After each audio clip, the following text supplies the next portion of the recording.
Hey guys, we're here doing a repair on this BMW hose. Someone had jerry-rigged it incorrectly, might I say, and the customer was getting coolant all over the place. We're gonna go ahead and replace the hose back up, get her back in there, and get the customer back on the road. So typically to remove this hose, this is the little hose going from the expansion tank to the head itself on a BMW. You usually have to remove the intake manifold. We avoided that by taking off the ECU, and I believe what is the secondary module. Got that out of the way and we were able to squeeze in through here. It does mean you have to remove all of the harnesses basically and some of the hoses, remove the radiator hose off the thermostat itself, and remove the bypass hose to get to it. But this gives you a lot of access. You can pretty much fit your whole hand and arm in there to get to it. A few picks like this trusty snap-on with the 45-degree angle. Actually, part number right there if you guys want to look that up later.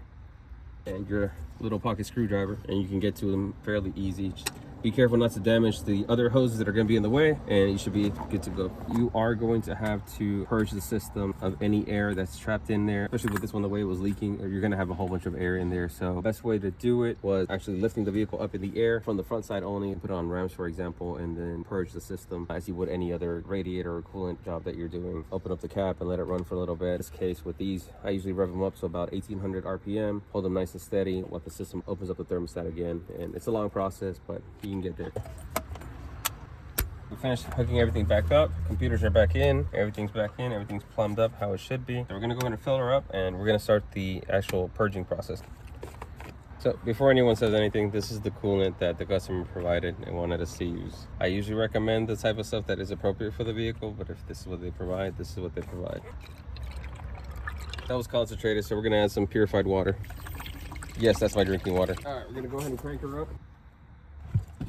So we're starting the purging process right now, trying to get all the air that's maybe trapped inside the vehicle or inside the coolant system. What I typically do is I'll sit here and I'll slightly accelerate the vehicle right around like 1500 RPM or so, sometimes 1800 depending, just to get the temperature up as high as possible and to get the thermostat to open up. This is gonna push a lot of the air that's trapped inside out and through the expansion tank itself. Take your time with it, don't try to rush it. Some vehicles take longer than others. You notice we have it set up on ramps right now. You can actually take a look.